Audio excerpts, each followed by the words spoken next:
ingatlah doa kita orang Muslim kepada mereka diterima sama Allah. Misalnya kita sekarang doain supaya Allah binasakan pasukan Yahudi yang membantai umat Islam, itu diterima sama Allah. Cuma kalau belum terlihat berarti akan ada proses, Allah akan kasih gitu. Kemudian doa mereka untuk kita nggak diterima. Misalnya ada orang kafir bilang hancurkan umat Islam, itu tidak akan terjadi. Nah seperti itulah. Ini definisinya ya. Jadi kita di sini dari definisi juga bisa ambil pelajaran untuk mendoakan kebaikan untuk orang lain. Daripada ibu marah-marah saja, selalu cari kesalahan orang, doakan, ya, supaya dapat hidayah. Karena doa adalah ibadah. Kita doakan. Saya pernah kasih contoh di pertemuan kita yang lalu, kalau ibu sedang misalnya menghadapi ada orang jahat nih, dia utang nggak bayar. Kita punya dua opsi. Opsi pertama, ibu rasa ibu terzalimi, oh ya Allah hancurkan dia, butakan matanya, pincangkan kakinya, misal contoh gitu. Karena dia jengkel, gitu kan? Oke, Allah ijabah karena ibu kan terzalimi, ibu punya hak ya. Tapi ingat, hanya sebatas itu. Itu cuma balas dendam namanya. Oke, Allah butain matanya, habis itu ibu nggak dapat apa-apa. Tapi kalau ibu bilang, ya Allah kasih dia hidayah, berikan dia petunjuk, gerakkan hatinya supaya dia mau bayar utangnya, mudahkan dia membayar. Lalu Allah kasih dia hidayah, dia bayar. Lalu dia orang baik, setelah itu mungkin dia dengar nasihat di pengajian, mungkin dia dinasihati oleh seseorang, misalnya dia dapat hidayah. Semenjak itu sampai kapanpun dia meninggal, ibu dapat pahala dia. Karena ibu terlibat dalam mendoakan kebaikan. Nah yang kedua ini yang positif, gitu kan? Karena semua orang bu pasti akan pernah ditipu orang. Ya, ini sering saya sampaikan. Kalau ada di sini ibu-ibu yang tidak pernah ditipu sama orang, coba mana angkat tangan bisa? Terus ceritakan saya 30 tahun, 40 tahun, 50 hidup tidak pernah ditipu orang. Ya? Ada di antara kita tidak pernah digunjing, difitnah, diganggu orang. Semua orang laluin itu. Disitulah dibutuhkan kesabaran, gitu kan? Ada pahalanya sendiri. Maka kita tinggal berdoa kebaikan supaya Allah keluarkan kita dari masalah itu, supaya Allah berhentikan orang tersebut dan berikan hidayah dari kejahatan dia. Selanjutnya di bawahnya ada lagi bahasa Arab dalam kurung situ ya, da'a ala fulan. Nah perhatikan yang pertama pakai lam, da'a li fulan, doakan kebaikan untuk orang. Di kedua da'a ala fulan dengan menggunakan kata bantu ala, berarti berdoa atas si fulan, yakni memohon agar keburukan ditimpakan atasnya. Jadi sudah kita rincikan ya, seperti mendoakan kehancuran untuk pasukan musuh boleh, mendoakan orang lain yang sedang zalimi kita boleh, tapi opsinya adalah ibu doakan kehancuran atau ibu doakan hidayah. Nah kami selalu sarankan doakan hidayah supaya dapat hidayah, gitu ya. Abu Hurairah, ibu pernah dengar nama Abu Hurairah ya, sahabat Nabi yang paling banyak meriwayatkan hadis ya. Itu dia masuk Islam bu, ibunya masih dalam keadaan kafir, tiap hari caci maki dia.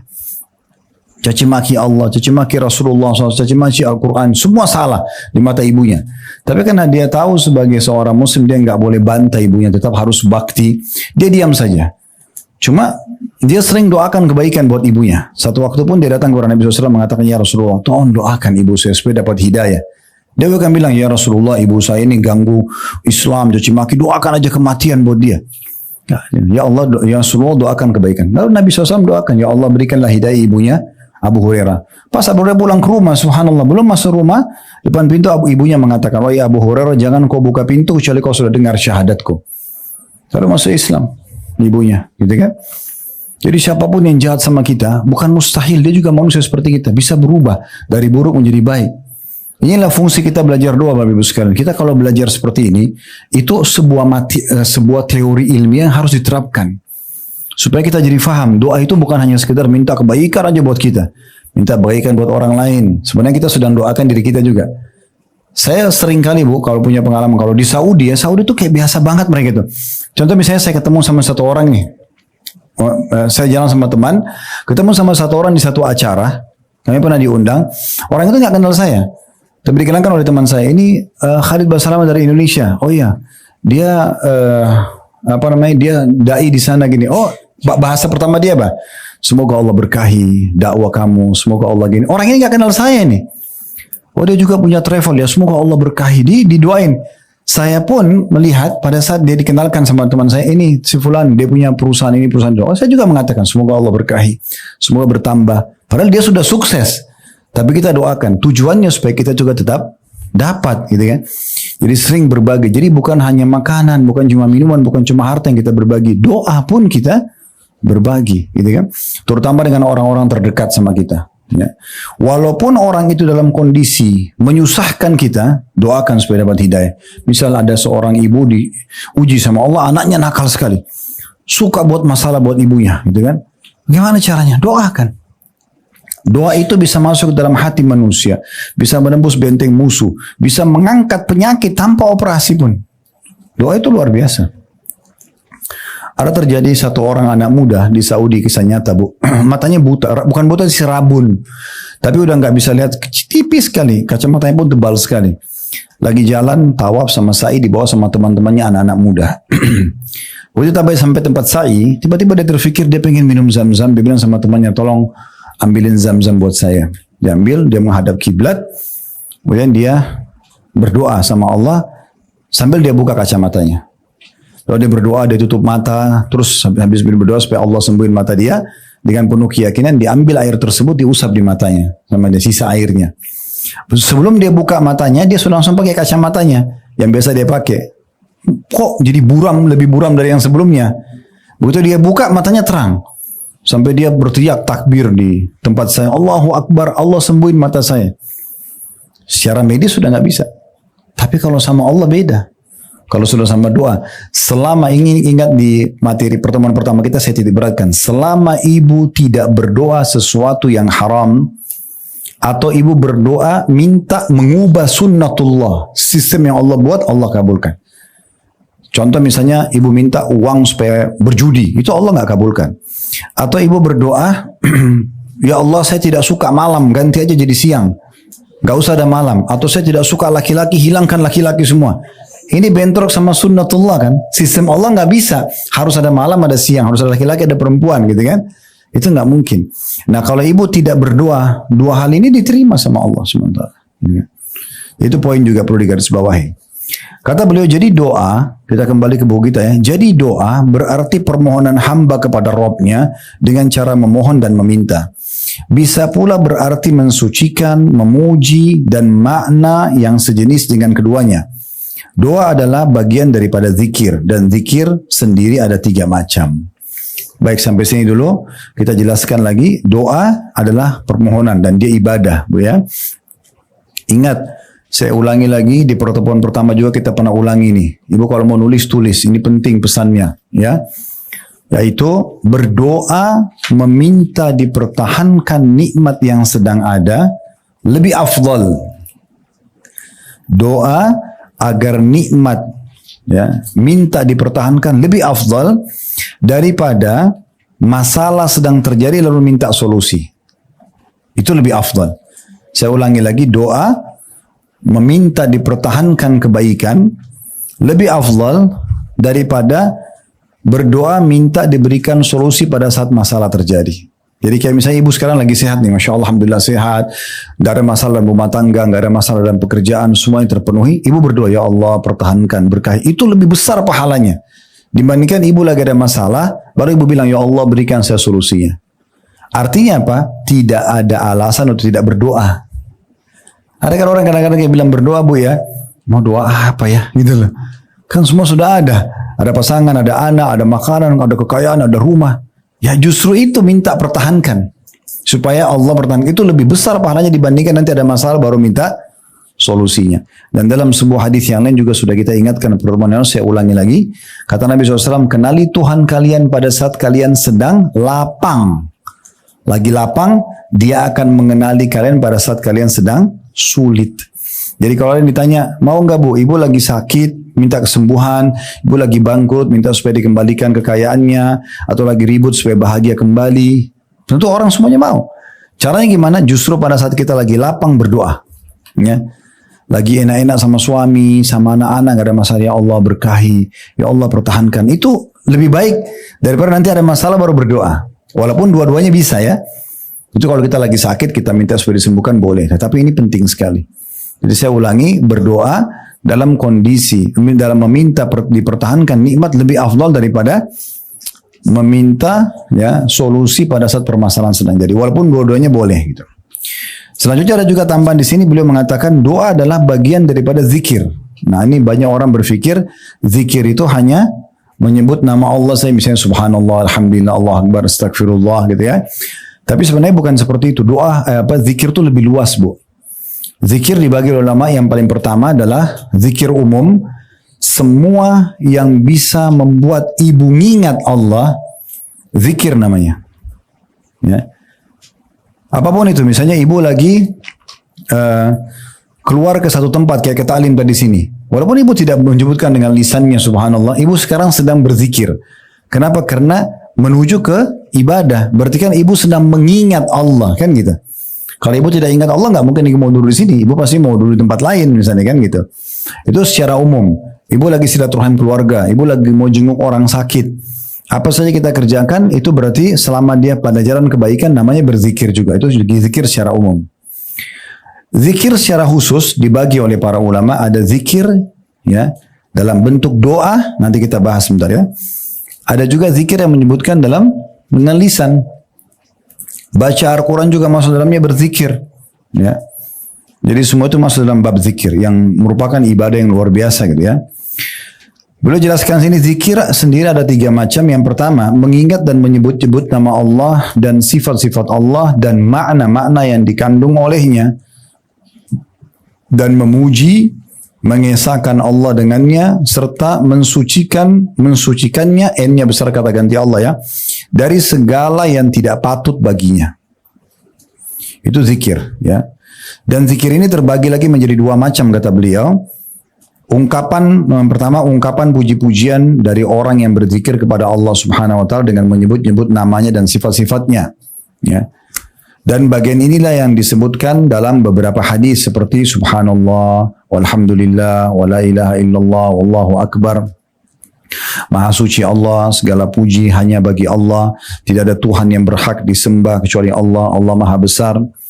Yang kedua, memberitakan tentang hukum-hukum yang berkenaan dengan nama-nama dan sifat-sifatnya. Seperti Anda mengatakan Allah Maha Agung, Allah Maha Kuasa atas segala sesuatu. Dia lebih suka dengan taubat hambanya daripada orang yang menemui tunggangannya, kendaraannya yang hilang. Dia mendengar suara hamba-hambanya. Dia melihat aktivitas mereka. Tiada sesuatu pun yang tersembunyi darinya. Dan Allah lebih menyayangi mereka dari kasih sayang kedua orang tua mereka terhadap mereka. Ini juga dianggap bagian daripada zikir.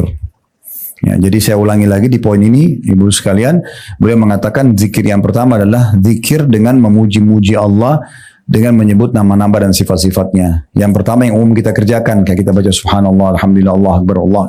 Yang kedua adalah ibu ingatkan dirinya dan orang lain. Misalnya ibu bilang, ada orang sakit nih, sabar ya, Allah itu akan memberikan pahala yang besar bagi orang yang sabar gitu ya. Atau ada orang diberikan nikmat, bersyukur, karena Allah itu akan memberikan tambahan orang bersyukur. Itu juga ibu lagi berzikir namanya. Karena ibu mengingatkan orang, ya, seperti diantaranya ke pengajian kita seperti ini. Di sini satu-satu saya ingin tanggapi ya, poin nomor 2-nya, memberitahukan tentang hukum-hukum yang berkenaan dengan nama-nama dan sifat-sifat Allah. Seperti Anda mengatakan Allah Maha Agung, ya, Allah Maha Kuasa atas segala sesuatu, ya. Ini namanya kita mengingatkan diri kita dan orang lain tentang sifat-sifat Allah. Kemudian D-nya kata ganti Allah besar. Sebenarnya kan dalam bahasa Indonesia setelah koma bu nggak boleh huruf besar ya. Kecuali titik, kalau titik baru huruf pertamanya huruf besar. Tapi di sini lihat setelah koma D-nya, dianya D besar karena ini kata ganti Allah. Ya. Dia lebih suka dengan tobat hambanya daripada orang yang menemukan tunggangannya atau kendaraan hilang. Sudah tahu ini bu ya? Sudah tahu belum? Ya? Saya perlu jelaskan? Iya. Jadi ada hadis Bukhari yang kata Nabi SAW, Allah itu sangat senang, gembira dengan taubat hambanya.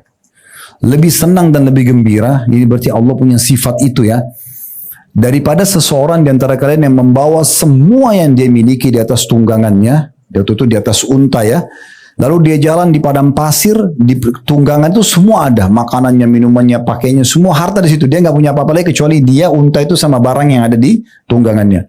Kemudian dia tidur, kata Nabi Muhammad SAW, di bawah sebuah pohon di padang pasir. Begitu dia bangun, untanya dan seluruh makanannya, bekalnya hilang di padang pasir yang tidak bertuan. Nggak ada orang. Lalu dia keliling-keliling mencari, sudah capek, udah letih, dia udah putus asa. Dia bilang, saya kembali ke pohon tadi, saya tidur saja. Mudah-mudahan saya mati, nggak bangun lagi. Karena di padang pasir nggak ada orang, nggak ada kehidupan, banyak binatang berbisa gitu kan, bekalnya semua hilang. Terus dia tertidur kata Nabi SAW. Kemudian dia terbangun. Waktu dia bangun, dia kaget melihat unta sama bekal di depan matanya. Nah, bagaimana gembiranya orang itu? Allah lebih gembira daripada orang itu. Itu makna potongan ini. Ini potongan dari hadis ya. Makanya tadi saya tanya, perlu saya jelasin nggak? Cuma 2 orang yang ngangguk-ngangguk ya. Kayaknya yang lain sudah pada paham. Sudah tahu belum tadi itu? Belum. Iya, jangan diam kalau ditanya. Ya. Karena saya akan berlalu terus kalau sudah tahu gitu kan. Jadi ini maksudnya ini potongan hadis Ibu ya. Jadi Allah punya sifat sangat senang. Allah itu gembira kalau ibu buat salah, ibu minta maaf. Itu Allah sangat senang. Kalau manusia beda. Manusia kita kadang-kadang kalau dia jengkel banget, biar kita minta maaf, mungkin dia belum tentu mau maafin. Kalau Allah tidak. Justru selama ibu mau taubat, ibu mau kembali kepada Allah, Allah sangat gembira dan menerima taubat hambanya. Selanjutnya koma lagi, dia lagi. Dianya besar kata ganti Allah. Dia mendengar suara hamba-hambanya. Saya ada temannya ibu ngeluh, saya sudah berdoa, tapi nggak tahu diterima nggak ya. Ibu bilang, Allah itu mendengar suara-suara hambanya. Karena salah satu sifat Allah adalah As-Sami', Maha mendengar, kan gitu. Kemudian selanjutnya koma lagi, dianya besarkan, dia melihat aktivitas mereka. Karena Allah itu Al-Basir, Maha melihat. Ibu harus faham apapun ibu kerjakan baik atau buruk, Allah tahu. Jangan pura-pura nggak tahu masalah ini. Mau ibu sendirian di kamar hotel, tetap Allah tahu semuanya. Ibu sendirian, ibu terima telepon, orang tidak ada yang lihat manusia, Allah tahu. Ya. Ini penting sekali mengenal nama-nama dan sifat Allah. Allah itu tahu semuanya. Makanya para sahabat, para tabi'in, orang-orang saleh sebelum kita, mereka tanamkan betul perasaan sifat-sifat Allah itu sehingga mereka betul-betul merasa kalau dia bersyukur kepada Tuhannya Allah. Kalau dia takut kepada Tuhannya Allah. Umar mengatakan radhiyallahu anhu, ingatlah sebelum matamu tertuju kepada sesuatu yang haram, ketahuilah Allah lebih dulu melihatmu. Maka Allah maha mengawasi dan maha mengetahui. Itu maksudnya. Jadi kita ingatkan orang begitu. Ibu-ibu juga kalau nasihatin anaknya ingat. Jangan selalu bilang ibu atau ayah. Nanti ibu marah loh. Nanti ayah marah loh. Allah marah. Allah larang. Nak sholat ya Allah yang suruh. Nah gitu. Selalu itu ya. Saya terapkan pada anak-anak saya yang Allah amanahkan. Subhanallah. Saya kadang-kadang lagi menyendiri. Saya dengar mereka ngobrol. Mereka tidak tahu kalau saya ada. Tapi kakak adik sudah ngomong. Allah gak boleh loh. Allah larang, Allah suruh loh gitu. Jadi mereka tuh sudah bawa itu. Kita pun meninggal mereka sudah tahu. Nah, daripada hanya takut pada kita saja gitu kan. Nah itu yang dimaksudkan. Kemudian tiada sesuatu pun yang tersembunyi darinya. Nah ini Allah alim sifatnya. Al-alim pakai ain. Allah maha mengetahui segala sesuatunya. Ya apapun yang ibu rahasiakan Allah tahu. Ya. Kemudian dan Allah lebih menyayangi mereka dari kasih sayang kedua orang tua mereka terhadap mereka. Kalau yang terakhir ini saya kasih kisahnya ya. Pernah satu kali Nabi Muhammad SAW lagi hadiri peperangan melawan musuh-musuh. Subhanallah muslimin menang. Setelah menang banyak tawanan perang. Ada anak-anak, ada perempuan-perempuan, ada laki-laki, tawanan perangnya banyak. Maka waktu itu Nabi SAW suruh kelompokin anak-anak dulu, ibu-ibu baru bapak-bapak, nanti ibu-ibunya dipertemukan sama ini tawanan perang ya. Rupanya ada satu ibu di situ orang non Muslim dia lagi keliling-keliling cari anaknya. Ya. Maka dia keliling setiap ada anak didapat diangkat, bukan anak ditaruh lagi, begitu terus. Nabi perhatikan, lalu Nabi suruh para sahabat lihat ibu itu, suruh lihat semua, mereka lihat sampai ibu itu akhirnya dari sekian anak yang diangkat ada satu anak diangkat ternyata anak dia. Ibu bayangkan bagaimana posisinya dia sangat gembira. Dia peluk anaknya. Dia tidak peduli lagi ini kancah peperangan. Debu berterbangan. Panas sudah tidak peduli. Yang penting dapat anaknya gitu. Saking gembiranya dia peluk anaknya gitu. Lalu Nabi SAW bilang sama para sahabat. Kalau seandainya. Sekarang kita nyalain api. Api unggun. Kita minta ibu itu lempar anaknya ke api. Apa ibu itu akan lakukan? Ya, para sahabat juga jawab seperti ibu. Dia mengatakan tidak mungkin ya Rasulullah. Mana ada seorang ibu mau lempar anaknya ke api? Apalagi setelah dia cari, hilang, terus ketemu. Kan nggak mungkin. Apa kata Nabi SAW? Nah ini pesannya, seperti tulisan ini. Ketahuilah Tuhan kalian Allah lebih mencintai kalian daripada ibu kalian ya kepada kalian. Jadi bagaimana ibu kita sayang sama kita, kemudian kita sayang sebagai ibu-ibu sayang kepada anaknya, Allah lebih sayang. Jadi Allah nggak mau kita masuk neraka, Bu. Allah mau ini kita semua selamat, makanya diutus Nabi, diturunkan kitab, disampaikan sama para ulama, para dai, ibu nggak boleh, ibu kerjakan, ibu jangan. Itu sekarang ibu itu sekali sayangnya Allah. Sampai pernah saya sampaikan, kalau kita temukan ada satu maling, naudzubillah mencuri, digebukin di masyarakat oleh masyarakat dan mati, itu tetap kasih sayangnya Allah. Kenapa? Karena Allah itu tidak pernah menghukum berat hambanya di awal perbuatan. Nggak ada orang itu mencuri pertama langsung digebukin, nggak ada. Nggak ada orang itu baru pertama kali zina langsung kemudian dia dibongkar semuanya, nggak ada. Allah masih tutupin. Allah buat dia rasa takut, rasa menyesal. Kalau dia ulangi lagi, nah peringatan Allah lebih besar. Tapi umumnya semua Allah datangkan rasa takut. Dia tetap melanggar, Allah datangkan lebih besar lagi. Misalnya dilihat sama orang, tetap juga dia buat, Allah buat dia kepergok oleh media. Tetap dia buat, Allah rubuhin hotelnya. Gempa terjadi, ketahuan telanjang misalnya. Itu kan gitu. Jadi lebih besar. Nah seperti itu. Jadi Allah subhanahu wa ta'ala memberhentikan orang pelaku dosa besar pun kayak tadi maling sampai digebukin sampai mati. Itu bentuk kasih sayang Allah. Karena orang ini sudah berulang kali mencuri. Nggak mungkin pertama kali mencuri sudah begitu keadaannya. Tapi karena dia sudah dikasih peringatan. Nah, bahkan kadang-kadang sudah masuk penjara. Udah digebukin, udah ditampok masuk penjara. Sudah 5 tahun keluar curi lagi. Ya udah Allah datangkan orang dibunuh sekalian. Karena kalau tidak mau berhenti orang ini. Nggak mau berhenti.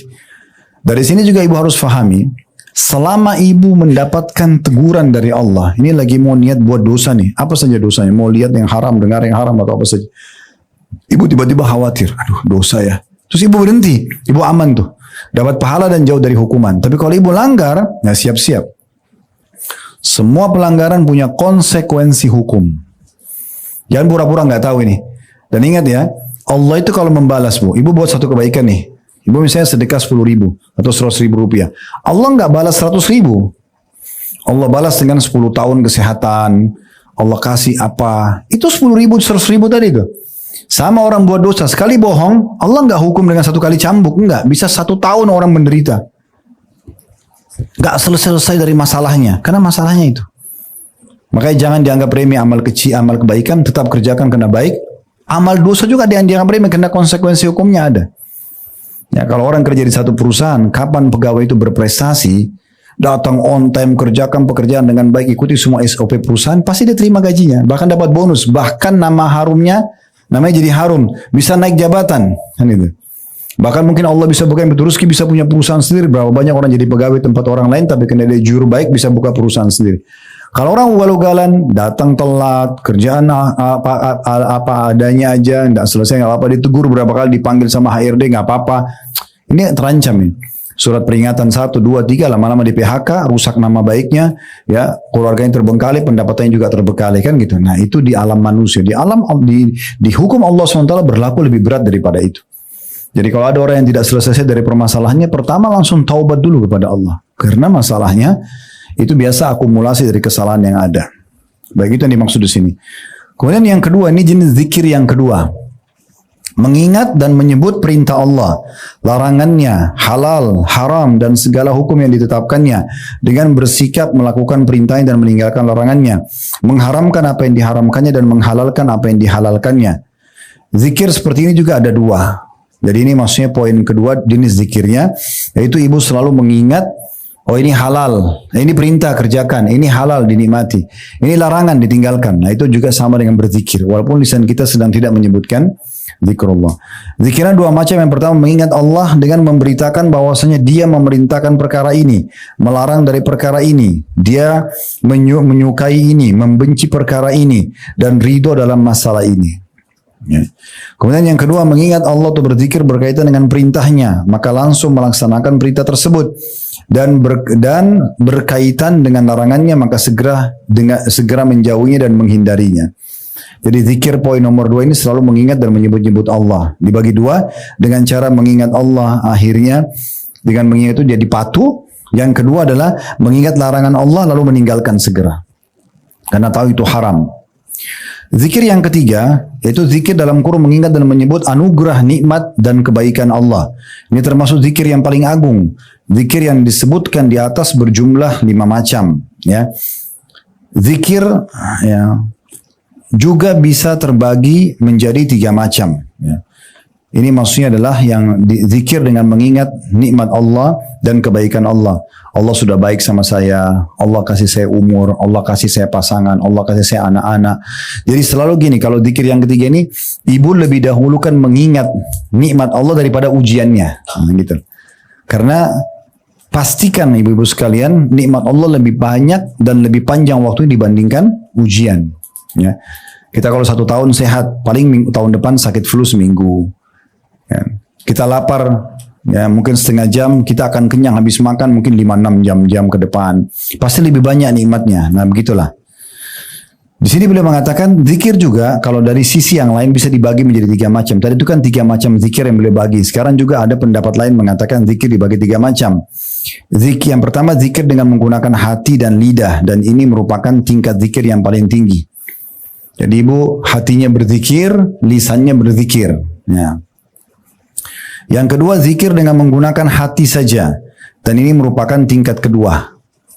Kayak dalam hati saja kita mengingat Allah atau menyebut Allah, lisannya tidak mengucapkan. Ini yang kedua. Yang ketiga, zikir dengan menggunakan lisan saja, tapi hatinya nggak ikut. Ini zikir menduduki tingkat ketiga, tetap ada pahala. Contoh ibu habis sholat, subhanallah, subhanallah, alhamdulillah, alhamdulillah gitu ya. Hatinya nggak hadir, cuma merasa itu rutinitas. Berpahala kah? Berpahala. Tapi pahalanya kurang. Kapan dia maksimal? Ibu, subhanallah, sambil renungi dalam hati. Oh Allah maha suci. Alhamdulillah, begitu juga. Oh segala puji bagi Allah gitu ya. Allahu Akbar, Allah maha besar. Kita sambil renungi, itu paling besar pahalanya. Atau hati saja yang kedua, atau lisan saja tanpa hati yang ketiga. Tapi kita berpahala, kecuali ibu riya. Kalau ibu riya, baru nggak diterima. Ya, pamer sama orang baru nggak diterima. Ya. Beliau mengatakan, jadi definisi zikir adalah melepaskan diri dari sifat lalai dan lupa kepada Allah. Kenapa dibahas zikir panjang lebar? Karena doa bagian daripada zikir ya. Yang dimaksud dengan lalai ialah meninggalkan sesuatu dengan usaha manusia itu sendiri. Sedangkan lupa ialah meninggalkan sesuatu tanpa usaha dari manusia tersebut. Zikir juga memiliki tingkatan-tingkatan. Jadi sudah dibagi 3 ya. Tadi tentang masalah macam-macam zikir ya. Itu dikatakan di situ tadi yang pertama, mengingat Allah dengan lisan ada 2 macam, memuji Allah seperti subhanallah alhamdulillah. Terus yang kedua menyebut hukum-hukum Allah seperti mengajar ya. Ini bagian dari poin pertama. Poin yang kedua mengingat dan menyebut perintah Allah, larangan Allah ya. Ini juga dibagi 2, dengan mengingat perintah lalu mengerjakan, lalu mengingat larangan lalu meninggalkannya. Yang ketiga tadi zikir dengan mengingat nikmat Allah, besarkan nikmat Allah itu. Begini juga di poin ketiga ini Bu ya, masih di halaman 5 tadi, masih di poin nomor 3 yang tulisannya ditebalkan tuh yang di bold ya. Lihat ya. Ibu coba belajar Bu, untuk lebih menikmati nikmat itu sendiri. Banyak orang tidak menikmati proses. Contoh misal, kalau ada orang makan, mungkin dia hanya makan sepotong tempe, 1 piring nasi sama sambal. Tapi orang ini nikmati. Dia makan tempe itu pelan-pelan sambil dia nikmati ya kacangnya itu, bumbunya segala macam. Dia makannya sama sambal pun dia nikmati, dia kunyahnya pelan-pelan. Ini beda sekali. Orang seperti ini biasa kalau dia makan kita lihat kita juga pengen makan. Iya. Kadang-kadang cuma makan kerupuk aja, tapi karena dia nikmati sekali, atau dia cuma minum kopi 1 teguk saja itu kayak nikmatnya luar biasa gitu ya. Nah itu sebenarnya bagian daripada bersyukur. Kalau dia faham, dia berpahala orang itu. Ya gitu. Yang jadi masalah, ibu kalau tidak nikmatin prosesnya, misalnya sambil makan sambil angkat telepon, yang mana mau fokus nih? Dengar orang atau makan? Kadang-kadang sudah habis kita nggak tahu kalau itu sudah habis. Itu tidak nikmati. Menikmati proses itu bagian daripada bersyukur. Ya, itu penting sekali ya. Coba sekarang setiap ibu kerjakan apapun, nikmatin apa yang sedang dikerjakan, lupakan dulu yang lain. Kalau kita lagi makan nasi, tempe sama sambal, lalu kita bayangkan ayam, kambing, itu jadi nggak enak ini. Iya nggak? Nikmatin ini aja, gitu kan? Nikmatin aja prosesnya. Ibu kalau lagi duduk sama suami atau suami sama istri, duduk berdua. Sekarang masanya ngobrol berdua, ya. Mungkin mata saling menatap, orang saling perhatian, tangannya sambil genggaman, bukan sibuk dengan handphone, lihat dinding, gitu kan? Atau sambil lihat TV. Ini nggak nyambung ini. Dia nggak nikmati itu. Sebenarnya dia simpan handphone, dia ngobrol berdua, lihat. Untuk apa menikah kalau lihat dinding, kan gitu? Nah, mungkin bagi orang lain mata pasangnya sudah bagus, mungkin orangnya sudah bagus, kulitnya mungkin sudah cukup, tapi karena dia tidak nikmati, bagi dia biasa kecil. Ya, coba lebih dinikmatin. Anak-anak yang Allah kasih, besarkan nikmat itu. Bayangkan ada orang yang tidak diberikan anak misalnya, atau diberikan anak kurang dari anak kita. Ya, itu kan kita akan terus nikmatin semua hal-hal yang seperti itu. Nanti akan jadi besar itu, ya. Nikmati setiap langkah kaki kita yang bisa melangkah kakinya, tangan kita bisa menjama, lidah kita bisa merasakan, ya. Bibir bisa mengucap, lidah bisa mengecap, tangan bisa menjama, kaki melangkah, kemaluan masih berfungsi. Ini semua nikmat yang tidak terhingga. Makanya kata Nabi SAW, man asbaha aminan fi sirbi. Siapa yang tiba di pagi hari, dia aman di negerinya, atau di kotanya, atau di rumahnya. Dia aman, dia bangun, aman, tidak ada gangguan, tidak ada penjajahan kayak teman-teman di Palestina sekarang. Tidur nggak tidur, mereka tetap terancam. Kita sekarang sudah dibebaskan sama Allah dari Belanda. Alhamdulillah 79 tahun kita merdeka. Itu luar biasa nikmat itu. Lalu kata Nabi SAW, mu'afan fi jasadi, sehat jasadnya. Ibu tadi bangun pagi, sehat. Ya. Kemudian lahu qutu yaumi, dia punya makanannya untuk hari itu, faka'ana mahizat lahu dunya bihadzafiriha. Maka sama saja dunia sudah datang kepada dia seluruhnya. Sebuah nikmat yang besar. Jadi coba besarkan, ibu minum air, beda dengan hanya sekedar hilangin haus dengan nikmatin air itu. Duduk ikuti sunnah Nabi, baca bismillah. Tahu Bu, Abdullah bin Umar radhiyallahu anhu, pernah dengar sahabat ini ya? Beliau kalau minum air satu gelas bisa 10 sampai 11 kali tegukan.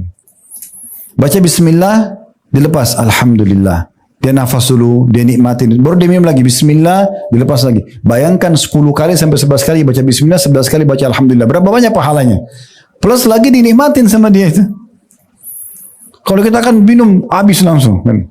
Apa kata Nabi SAW? Jangan minum seperti unta. Ini maaf yang lagi minum, saya bukan singgung ya. Bukan, maksud saya secara umum. Jadi Nabi SAW bilang, jangan minum seperti unta. Unta itu Bu, kalau minum, dia kalau nyedot air, dia nggak berhenti. Sampai di dalam perut dia itu ada kayak kantong. Itu kalau tidak salah penelitian ini bisa nampung 10 liter air. Ya, salah satu kan Allah bilang wa ilal ibili, tahu ayatnya enggak? Wa ilal ibili kaifa khuliqat, dan kepada unta lihatlah bagaimana kami ciptakan. Itu ulama adakan penelitian, ada lebih dari 15 kelebihan unta. Di antaranya unta itu punya 2 kelopak mata. Jadi ada kulit, ada yang transparan. Jadi kalau lagi badai di padang pasir, dia turunkan yang kelopak transparannya. Itu bisa ibu lihat di YouTube, ada itu, ya.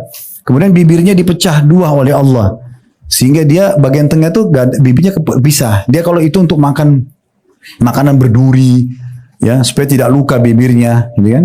Kakinya dibuat tinggi, badannya besar. Itu ternyata untuk perjalanan jauh. Unta itu bisa 3 hari 3 malam nggak makan, nggak minum bisa. Nah, salah satunya di perutnya itu Bu ada kantong kayak gentong. Itu bisa isi sampai 10 liter air.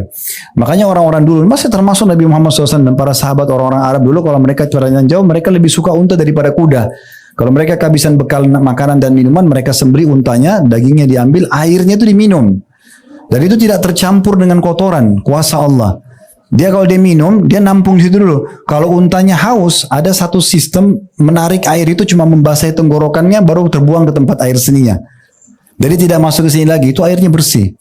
Makanya Allah suruh lihat keajaiban unta itu. Itu contohnya gitu ya. Nah ini perlu dijadikan sebagai tambahan. Kita langsung lanjutkan halaman 5 ya. Zikir mempunyai 3 tingkatan. Ini penutupan bahasan kita. Habis ini kalau ada yang mau bertanya silahkan ditulis, tapi perhatikan sesuai dengan tema. Dan yang kedua, jangan mengetes saya. Ya. Baik, yang pertama zikir yang zahir. Nampak maksudnya ya. Zahir itu nampak. Yaitu pujian kepada Allah subhanahu wa ta'ala. Seperti ucapan subhanallah walhamdulillah wa la ilaha illallah wallahu akbar. Maha suci Allah, segala puji hanya bagi Allah, tidak Tuhan yang berhak disembah kecuali Allah, dan Allah maha besar. Atau zikir yang mengandung doa, seperti firman-Nya, qala rabbana zalamna anfusana wa in lam takfir lana wa tarhamna lanakunanna minal khasirin, dalam surah Al-A'raf ayat 23. Maka Adam dan istrinya Hawa alaihissalam berkata, Ya Rabb kami telah menganiaya diri kami sendiri. Jika engkau tidak mengampuni kami dan memberi rahmat kepada kami, niscaya pastilah kami termasuk orang-orang yang merugi. Juga seperti firman Allah atau seperti doa yang diajarkan Nabi SAW, Ya Hayyu Ya Qayyum birahmatika astaghith. Wahai Tuhan yang maha hidup dan Tuhan yang terus menerus mengurus makhluknya, dengan rahmat-Mu lah aku memohon diselamatkan. Atau berzikir mengingat dan menyebut dengan memohon perlindungan Allah seperti ungkapan Allah bersamaku, Allah melihatku, Allah menyaksikanku, dan semisalnya yang bertujuan membantu agar kehadiran Allah lebih dapat terasakan.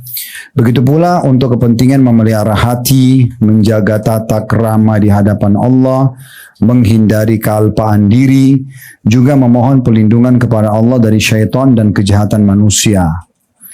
Dan zikir-zikir yang diajarkan oleh Nabi SAW menghimpun ketiga macam zikir ini, yaitu memuji Allah, berisi doa, permohonan, serta menghadirkannya sehingga mencakup perlindungan yang sempurna, kebeningan hati, menghindari kealpaan diri, dan berlindung dari godaan syaitan. Ini namanya zikir zahir, zikir yang nampak. Ibu memuji-muji Allah, baik sendiri ataupun depan orang, tapi dengan nampak berzikirnya. Nah, dibagi tadi dengan bagian-bagian tersebut. Bisa langsung menyebut zikir kepada Allah, bisa berdoa, bisa juga berbicara untuk menghadirkan Allah dalam diri, mengatakan Allah selalu mengawasi saya, Allah selalu menjaga saya, Allah memperhatikan saya, dan seterusnya. Juga membaca zikir-zikir yang biasa Nabi SAW ajarkan. Seperti tadi dikatakan, Ya Hayyu Ya Qayyum, Wahai Zat yang Maha Hidup dan terus menerus mengurus makhluknya, birahmatika astaghith. Dengan rahmatmu lah aku memohon. Yang kedua, zikir khafi atau samar-samar, yaitu zikir yang menggunakan mata hati atau hati semata agar terhindar dari sifat lalai dan lupa, merupakan penghalang antara Rabb dan hati manusia. Keharusan hati untuk menghadirkan Allah menjadikannya seolah-olah melihat Allah. Sebenarnya sih ini rincian dari tadi ya, yang sudah kita bahas. Cuman ini beliau mendatangkan pendapat-pendapat ulama yang menjelaskan tentang masalah zikir. Semuanya kalau kita gabung, ini akan menyempurnakan pemahaman kita tentang zikir dan doa. Ya. Kalau tadi terang-terangan, zahir, kalau ini khafi, tersembunyi. Dan yang ketiga adalah zikir hakiki, yaitu Allah SWT menyebut hambanya fadhkuruni adhkurkum washkuruni wala takfurun dalam surah Al-Baqarah ayat 152.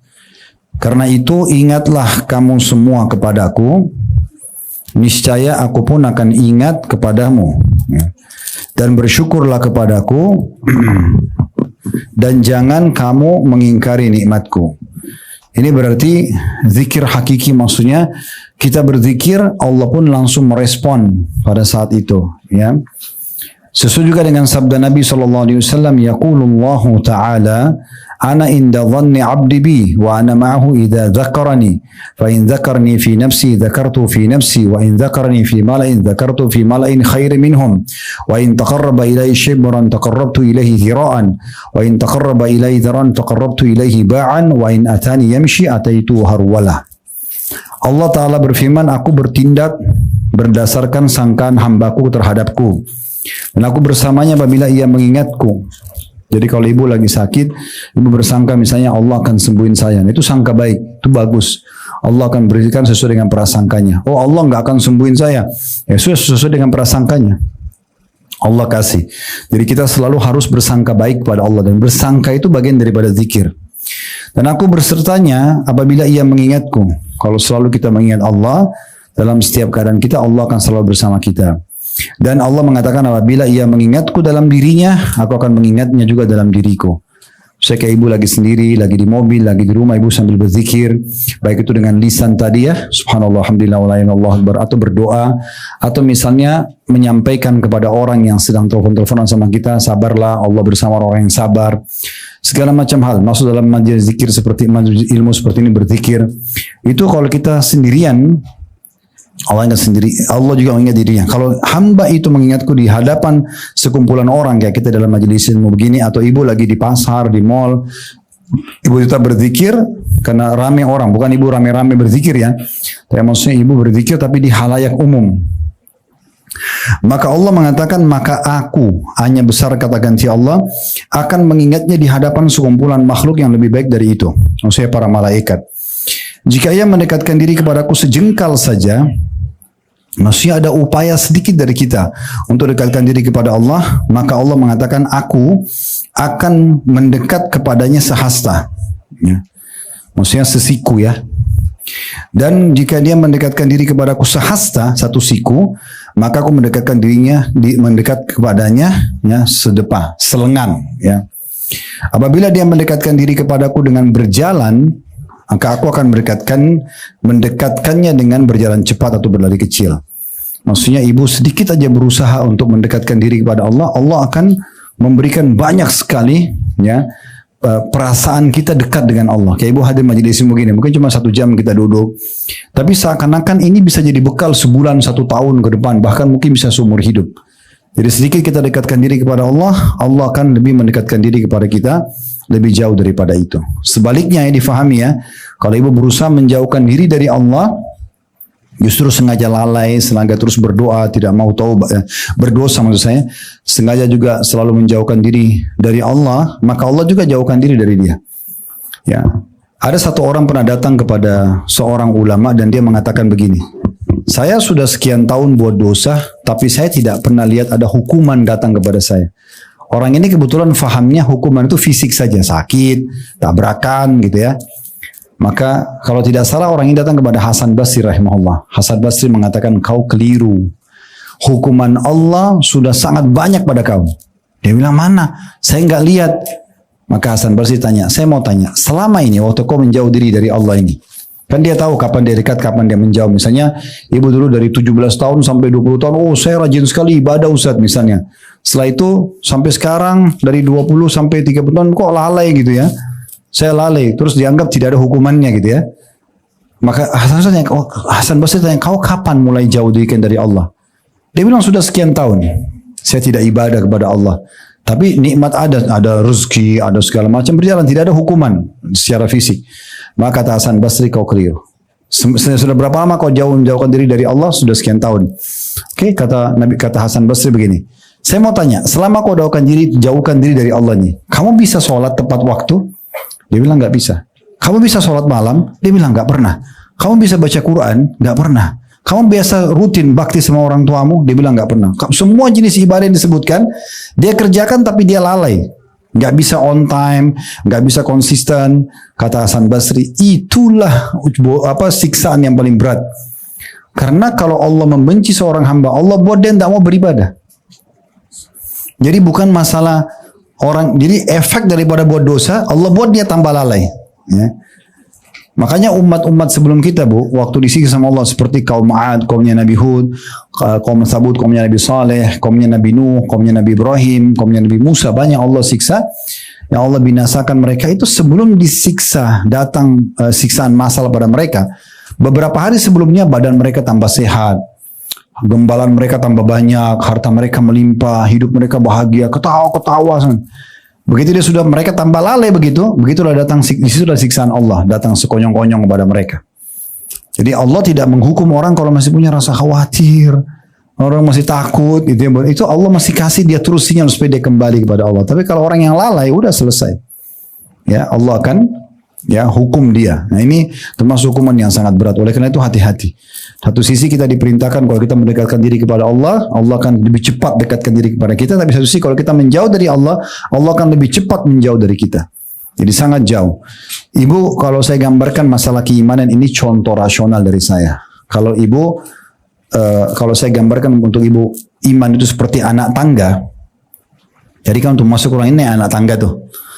Kalau kita misalnya sudah dekatkan diri kepada Allah nih, rajin sholat 5 waktu, pokoknya kita puasa, misalnya kita dekat sedekah, kita akan naik terus imannya tuh. Karena iman akan naik dengan amal saleh. Contohnya ibu kalau lagi haji atau umrah, lagi di Saudi kan terasa imannya beda ya. Karena kan bertambah itu. Nah itu semua begitu. Di sini pun sama di Indonesia. Kalau kita lagi rajin ibadah, bertambah tuh. Nah bertambahnya ini, kita ibu misalnya anggap ya ibu sampai ke anak tangga yang ke-10. Di situ ada godaan setan datang nih. Goda ini, goda itu, ibu lalai. Bahasa agama kita futur. Mulai lemah imannya. Dia turun tuh 2 tangga.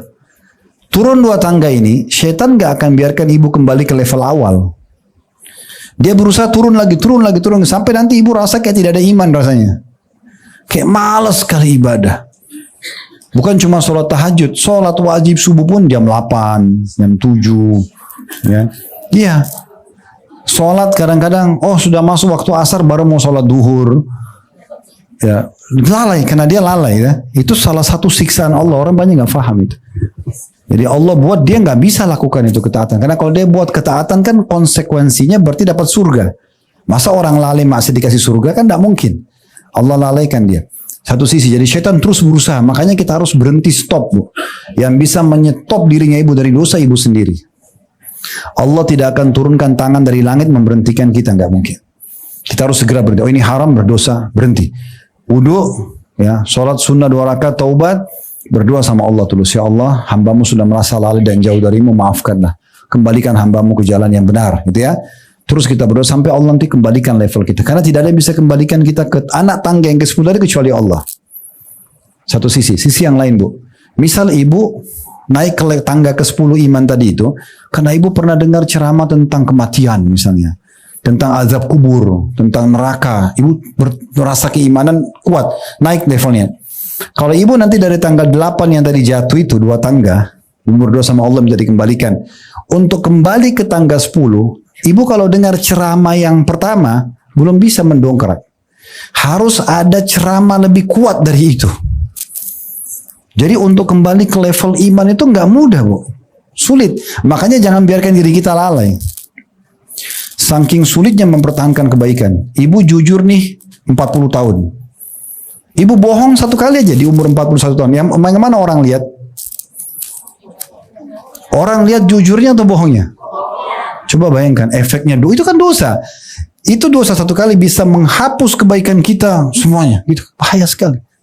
Jadi jangan dianggap remeh ya. Makanya harus jeli, Bu. Kalau kita sudah berada di satu rel keimanan, amal soleh, pertahankan. Kalau perlu tingkatkan terus. Dan itu sudah pernah saya sampaikan di penyampaian, tapi di sini belum ya. Saya ingatkan, kalau mau istiqomah, konsisten, perhatikan 4 hal. Ini sebagai penutupan bahasan kita ya. Perhatikan 4 hal. Jangan lolos dari 4 hal ini. Yang pertama yang harus diperhatikan ya, adalah ilmu. Majelis ilmu. Nah, duduk seperti ini, Bu. Ibu luangin dalam 1 hari 1 jam, 2 jam, 1 pengajian, 2 pengajian. Offline atau online, nggak masalah. Tapi buat satu simbol di atas kepala ibu, tidak ada hari tanpa ilmu. Nggak boleh berhenti dengar. Allah berfirman, Rasulullah bersabda, minimal sekali ibu dengar Al-Quran dengan terjemahannya, minimal. Ya putar di TV, di rumah, putar di mobil. Ingat ya, dengarin Al-Quran dengan terjemahan. Ibu nggak ngerti bahasa Arab.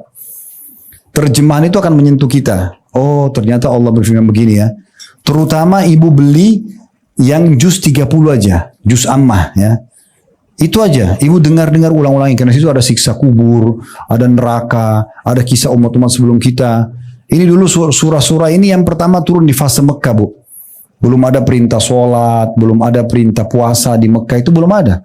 Itu perintah sholat Isra Mi'raj tahun ke-11 kenabian ya. Nabi kan 13 tahun berdakwah di Mekah ya. 10 tahun pertama nggak ada perintah itu. Belum ada. Nanti fase di Madinah baru ada. Jadi itu umumnya surah-surah Makkiyah pendek-pendek dan banyak berkumpul di juz 30. Itu untuk menyadarkan orang ada Allah, ada siksa kubur, ada umat-umat kita yang dibinasakan, dengarin itu. Nah, terutama ceramah-ceramah jangan lupa ya. Jadi usahakan jangan lewat 1 hari kecuali dengar ceramah. Saya nggak bisa lupa ini. Dan ini ada beberapa orang panitia pengajian yang undang kami di luar Jakarta. Itu harus saya pernah ke Bali, saya ke Makassar, hampir semua kota lah di Indonesia. Alhamdulillah sudah pernah kami injakan kaki. Rata-rata panitia yang undang saya itu mengkritik saya karena mereka pasang flash disk di mobilnya. Ada juga yang pasang hard disk itu full ceramah. Dia kalau starter mobil, dia atau supirnya langsung connect ceramah itu. Begitu dia turun belanja atau ketemu teman, naik, starter lagi, lanjut lagi ceramahnya. Ceramah itu yang lanjut. Kebetulan sih teman-teman panitia kena undang saya, memang mereka dengarin ceramah saya itu. Kayak kasus ibu kalau lihat di playlist YouTube kami punya kajian sirah tidak kurang dari 40 episode. Serial sahabat lebih dari hampir 50 episode lebih. Dosa-dosa besar yang malam nanti kita bahas di Blog M itu sudah 10 tahun lebih. Itu sudah 180, 190 dosa besar. Artinya kalau ibu dengar 1 hari 1, butuh 190 hari untuk menyelesaikannya. Kalau 1 minggu 1 kali, 190 minggu, gitu kan? Ibu mau belajar fikih, kami ada bedah buku namanya Bulughul Maram, 1534 hadis. Semua sudah saya bedah. Tinggal mau atau tidak aja. Lihat playlist YouTube, ya, masuk di Khalid Basalamah, cari playlist ya. Ada kan beranda, ada podcast, ada apa, ada beranda, ada playlist. Klik playlistnya, lihat di situ. Lebih dari 50 kitab kami bedah. Mau belajar hadis, ada Sahih Hadis Qudsi, ada Sahih Targhib Tarhib, ada Riyadhus Shalihin. Ini rata-rata ribuan hadis. Ibu tinggal dengar ya. Mau belajar tentang apa saja, insya Allah ada di situ. Kurang lebih termasuk buku kita ini baru kami bedah ini ya. Ini baru 2 pertemuan, tapi nanti akan diupload juga di YouTube. Tapi banyak sekali buku-buku yang sudah kita angkat. Jadi yang pertama ilmu, Bu. Pokoknya ibu rasa, ibu harus faham baik-baik. Ilmu ini, duduk mendengar ilmu begini, Bu. Allah berfirman, Rasulullah bersabda, bagian-bagian ilmu agama ini ibu lebih butuh daripada makan pada saat lapar, haus pada saat minum, ya, tidur pada saat capek, obat pada saat sakit. Kenapa Ustaz? Ya, karena nanti agama ini yang ajar kepada ibu, ini makanan boleh, ini minuman boleh, ini pendapatan boleh, ini pergaulan boleh, atau ini tidak boleh. Kita harus tahu ini lebih kita butuhkan daripada semua itu. Jadi jangan lewatkan, Bu ya. Apalagi kalau kajian kita begini sebulan sekali. 1 bulan aja lagi deh. 1 bulan itu sudah kendor imannya itu. Ya. Makanya sekarang dengan ada media mudah luar biasa. Kalau zaman dulu belum ada handphone kayak kita sekarang, Bu, itu susah orang untuk ilmu. Jalan 1 bulan pergi kemana. Imam Bukhari itu kadang-kadang mengambil 1 hadis 1 bulan pergi 1 bulan pulang. Coba bayangkan 1 hadis. Ibu sekarang bisa dengar dengan luar biasa. Kita sudah kalau tidak salah mendekati 10.000 jam. Ya, ceramah-ceramah kami di YouTube itu bisa dinonton banyak sekali. Ya, seperti ibu dengar sekarang ini salah satunya, banyak sekali yang bisa ibu dengar. Itu baru dari kami, belum yang lain. Banyak ustaz-ustaz kita yang lain bisa didengar gitu ya. Jadi yang pertama majelis ilmu. Kalau mau konsisten, mau istiqamah, mau berada di real iman tidak turun, itu harus ada ilmu. Karena pondasi iman itu ilmu. Tidak ada iman orang tanpa ilmu, nggak mungkin. Ibu mengkhayal, mau rajin sholat malam, mau rajin sedekah, bakti, tidak ada ilmunya nggak mungkin. Dengar begini majelis ilmu setengah jam, 1 jam, pasti akan bertambah imannya. Pasti akan bertambah. Itu pondasi dasar. Kalau iman sudah ada, berasal ilmu, baru iman, maka semua perintah Allah kita bisa kerjakan, semua orang kita bisa jauhi. Karena keimanan itu. Yang kedua, yang harus diperhatikan, komunitas. Ya maaf, yang kedua ini, praktek ilmu dulu.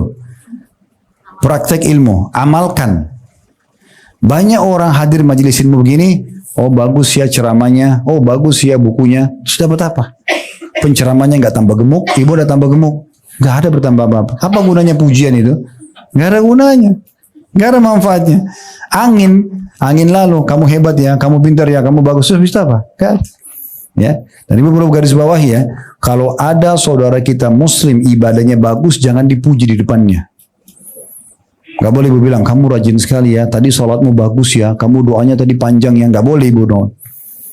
Itu bisa membuat dia tadi ikhlas jadi riak nanti.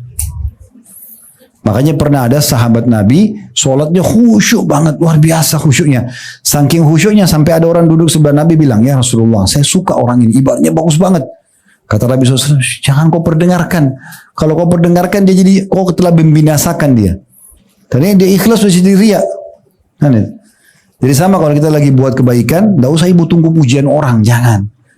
Ibu kasih orang miskin bantuan 100.000, tunggu dia bilang terima kasih, untuk apa? Mau diapakan terima kasihnya dia? Kasih orang terima kasih, nggak masalah. Kalau selama kita karena Allah, nggak ada hubungannya orang itu terima kasih atau tidak. Kan begitu. Nah itu poin penting, jadi amal kita maksimal pahalanya ya. Nah perlu dipraktekin. Nah dalam mempraktekin ilmu ini Bu, harus dipaksakan. Harus ibu paksa. Kayak sholat malam, sudah tahu keutamaannya kan? Tapi masalahnya kenapa ibu selama ini masih bolong-bolong nggak sholat malam? Karena nggak paksain diri. Mulai malam ini saya komitmen mau sholat malam, siapin sejadah terbaik, mau kena terbaik, berdoa sama Allah, ya doa yang mau dibaca sampaikan. Ibu belum terbiasa bangun agak awal-awal nggak masalah. Subuh misalnya jam 4 lewat 45, oke, jam 4 deh bangunnya, gitu kan? Wudhu segala macam, sholat setengah jam, 15 menit nggak masalah. Jangan juga pertama sholat malam langsung jam 2 nanti ngantuk, ya. Terus langsung pilih Al-Baqarah, nanti bosan.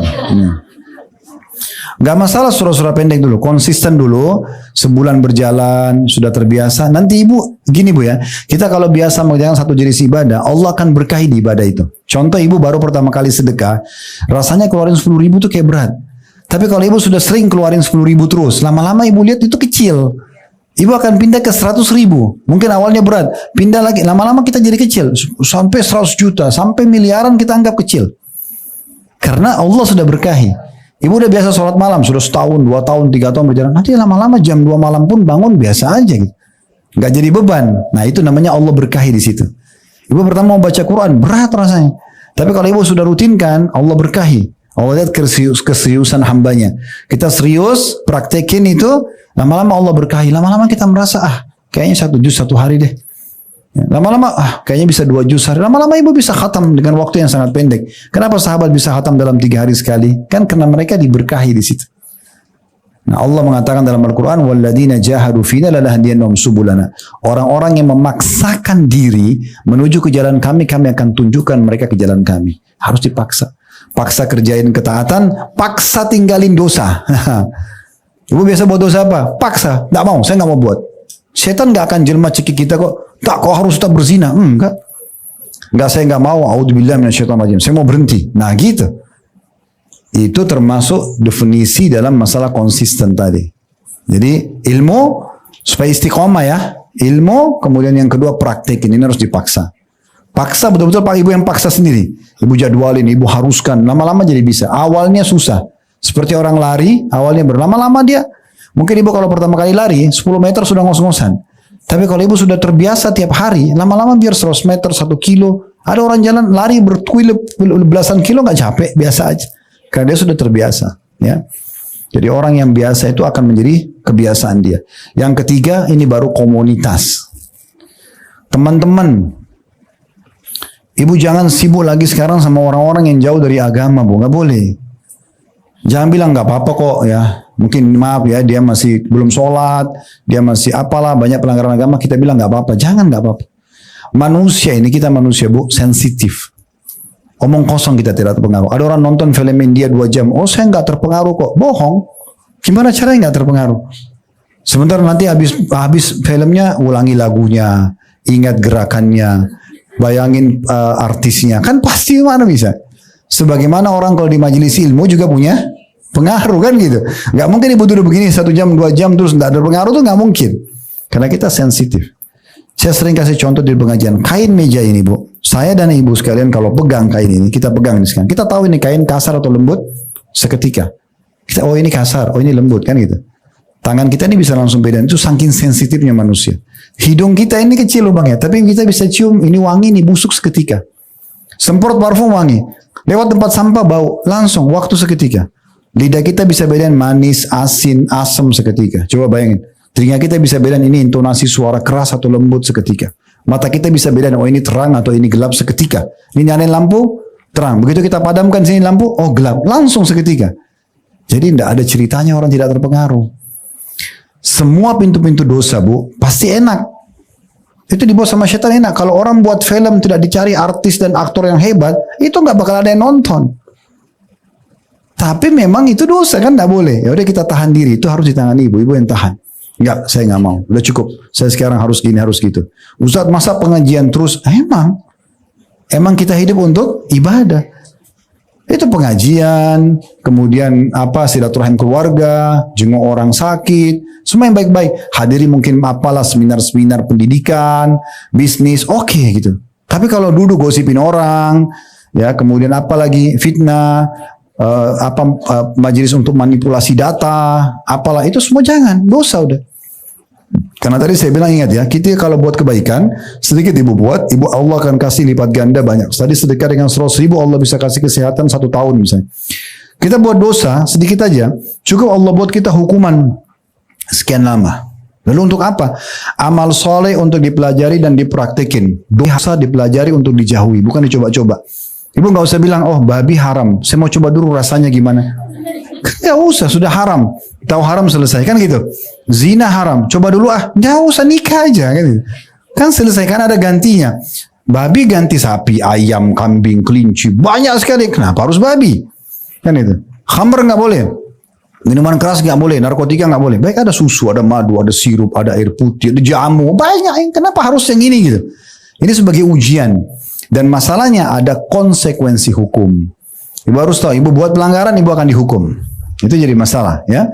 Harus diperhatikan. Ini jadi komunitas. Jadi harus kita sama-sama orang-orang baik. Nah, orang-orang baik ini ada di masjid, majelis ta'lim. Ya. Ini bukan di karaoke, bukan di diskotik, ini bukan teman baik-baik gitu. Dan ini subhanallah, amal soleh itu Bu punya teman-teman sebagaimana dosa punya teman-teman. Ya. Orang majelis ilmu itu temannya dia apa? Bahas tentang masalah ilmu, bahas tentang kebaikan. Lama-lama kita butuh pendidikan anak kita. Oh, dia punya pengalaman sekolah di mana. Kita mau donasi, dia punya yayasan sosial. Dia apa majelis ilmu lain dia tahu. Itu kan saudaranya semua itu kebaikan. Ibu masuk ke karaoke sama diskotik, saudaranya banyak. Pasti musik, minuman keras, perzinahan, berantem, gosip, semua sama satu paket. Ibu sekali buka ini akan sama dengan ini. Ibu sekali buka ini sangat sama dengan ini. Dan susah menyatukan keduanya, nggak bisa. Ya, kalau ibu mau rasakan nikmatnya ibadah, ibu harus maksimal di ibadah itu, baru bisa.